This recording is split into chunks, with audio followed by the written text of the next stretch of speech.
Reka nongere ngusuhuze kandi nkwifuriza ibihe byiza mukunzi wacu hano kuri Juri TV udukurikira uri mu Rwanda uri mu mahanga aho waba uherereye hose ndagusuhuje kandi mboneyeho no kukwifuriza umwaka mushya muhire wa 2023. Kanda subscribe niba utarayikanda ni akajambo k'umukara kanditse mu cyongereza cyangwa se s'abonner mu gifaransa ukanda kuri ukazagira kaba kari ku ruhande kugira ngo uzajye uhora uri update igihe cyose twaprodinga video nshyashya. Kora share, like ndetse na comment. Guhaye ikaze rero mu nkuru y'uyu munsi. Uwicyeza Pamela umugore wa The Ben yamuteye imitoma ku isabukuru ye amubwira ko aricyo kintu cyiza cyamubayeho mu buzima kandi ko azamukunda iteka. Kuri uyu wa 9 Mutarama 2023 nibwo umuhanzi Mugisha Benjamin wamamaye mu muziki inyarwanda nka The Ben ari kwizihiza isabukuru ye. Abantu b'ingeri zitandukanye bamwifurije ibyiza bitandukanye ku munsi we. Mu babimwifurije harimo n'umugore we Uwicyeza Pamela. Basezeranye imbere y'amategeko ku itariki 31 Kanama 2022 mu murenge wa Kimihurura mu karere ka Gasabo.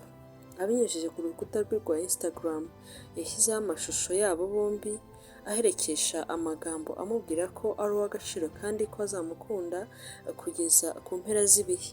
Ati isabukuru nziza mukunzi, ni wowe kintu cyiza cyambayeho, ndagukunda birenze uko ubitekereza. Muri 2019 nibwo mu Rwanda hatangiye kumvikana inkuru z'urukundo rw'aba bombi babihamije mu Ukwakira 2021 ubwo The Ben yambikaga impeta Uwicyeza Pamela amusaba ko yazamubera umugore.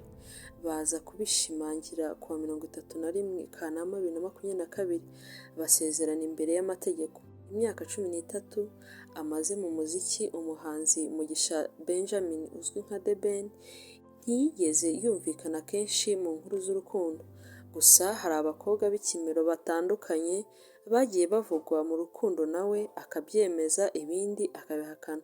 Kuri ubu yahishuye ko nta mukobwa n'umwe bigeze bajya mu rukundo uretse Uwicyeza Pamela. Yavuze ko ari we rukundo rwe rwa mbere mu buzima bwe. Uyu muhanzi yavuzwe mu rukundo n'abakobwa batandukanye cyane cyane abo yagiye akoresha mu mashusho y'indirimbo ze. Hari n'abigeze kuvuga ko akundana n'umuhanzikazi Rusi wo muri Canada ariko byafashwe nk'ibihuha. Yanavuzwe mu rukundo n'umunyamideli Agnes Masongange wo muri Tanzania witabye Imana ku wa 20 Mata 2018.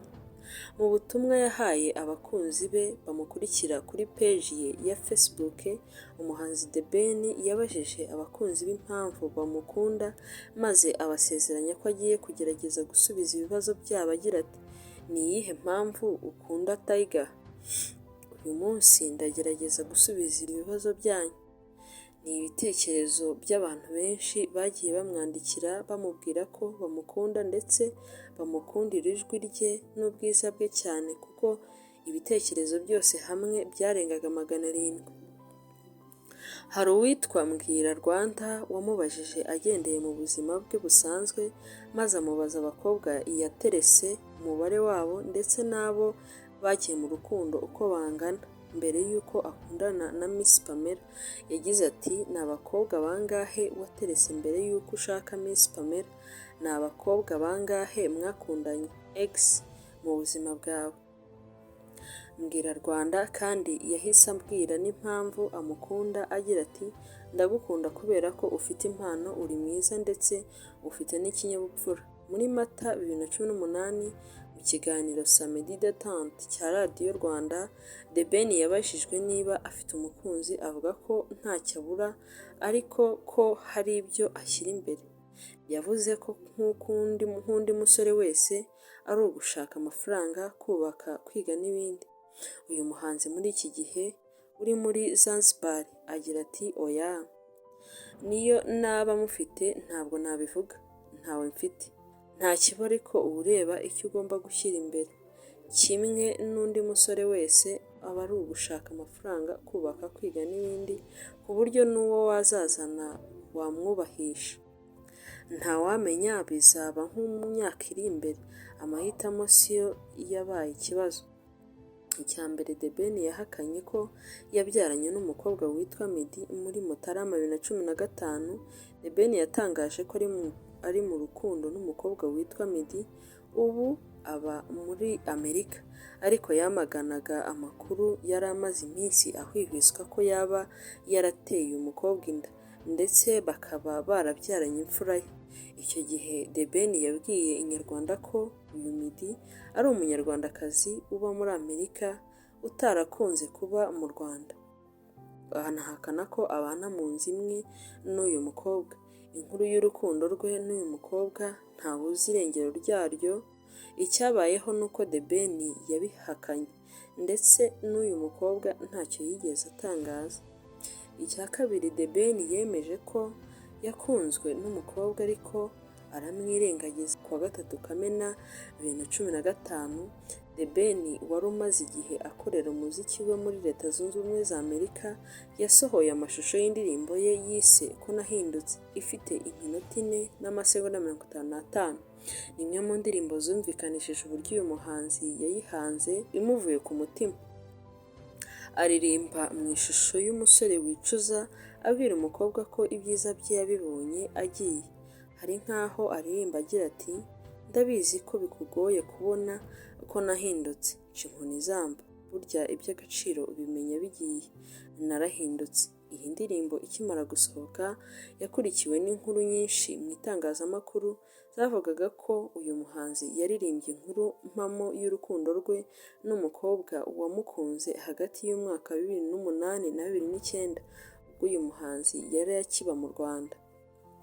The Ben yagiye muri Amerika ku wa 4 Nyakanga 2010 mu cyiswe Urugwiro Conference. Inkuru ye n'uyu mukobwa ivuzweho agahe gato mu itangazamakuru akirinda kugira byinshi abivugaho. Inkuru zivuga ko The Ben yirengagije urukundo rw'uyu mukobwa amutera umugongo ndetse ko atajyaga amubonera umwanya.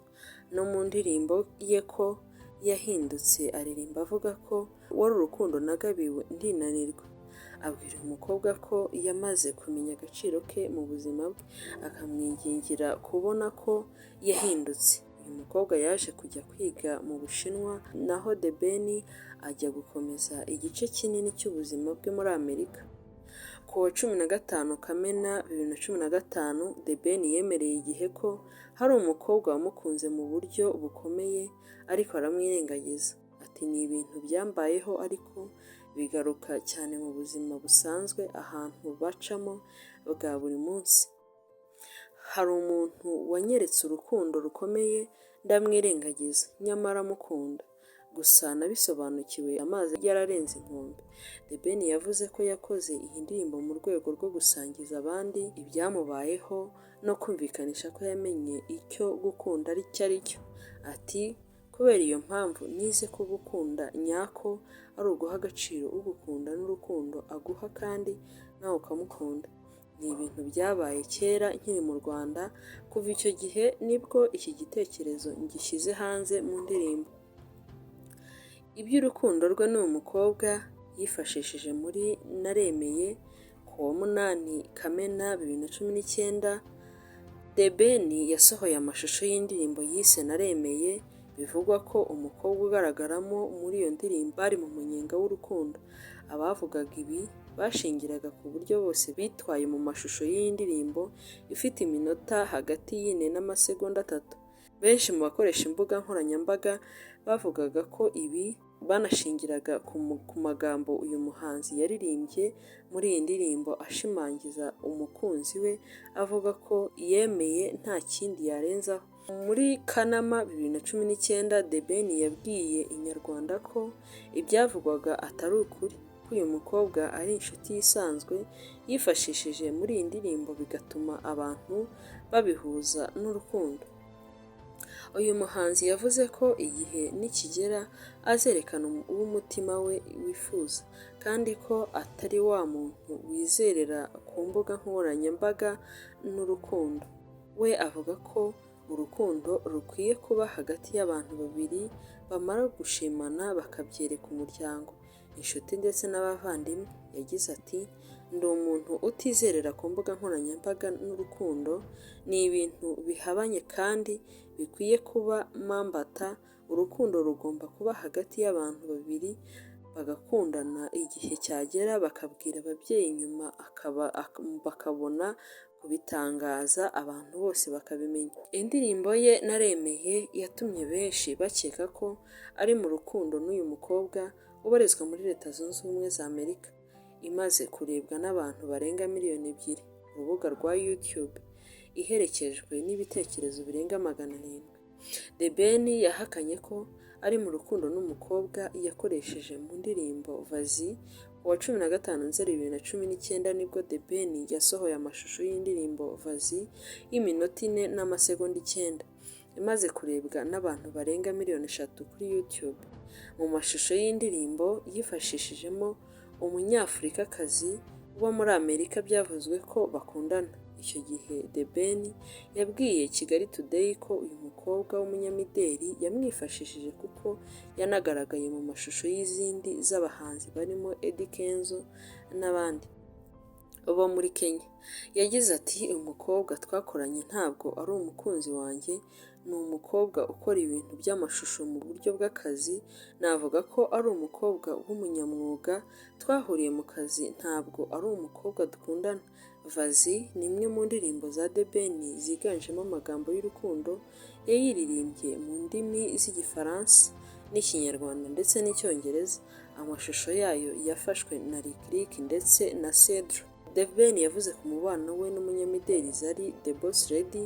Muri Nzeri 2019 ku mbuga nkoranyambaga hasakaye amashusho ya The Ben ari kumwe n'umunyamideli Zari basangira icyo kunywa, bombi bari mu buryohe bwaherekejwe n'indirimbo Vazi uyu muhanzi yari aherutse gusohora. Byavuzwe ko bari mu rukundo, bamwe baratungurwa. Mu kiganiro n'itangazamakuru kwa 31 Ukuboza 2019 yahuriyemo n'abandi bahanzi batumiye mu gitaramo cya East African Party. The Ben yatangaje ko Zari wahoze ari umugore wa Diamond badakundana nk'uko benshi babikeka. The Ben yandikiranye kuri telefone na Zari igihe kinini, yavuze ko Zari ari inshuti ye yiyongera ku zindi asanzwe afite muri Uganda, aho yakoreye imishinga itandukanye muri uyu murongo w'urugendo rwa muzika. Yavuze ko urukundo rwaketswe hagati yabo atari ukuri, ahubwo byasembuwe n'amashusho yabo ahishura umunezero udasanzwe waranze iminsi bahuriyeho. Ati Zari ni inshuti isanzwe, ibyo nagiye numva ntaho bihuriye n'ukuri, ni inshuti isanzwe. Wakoze kuba wabanye natwe muri iyi nkuru kuva itangiye ikaba igeze ku musozo. Njye wayikugezagaho nk'ibisanzwe yari Josie Katniss. Tuzasubire mu nkuru zikurikira, ndabashimiye.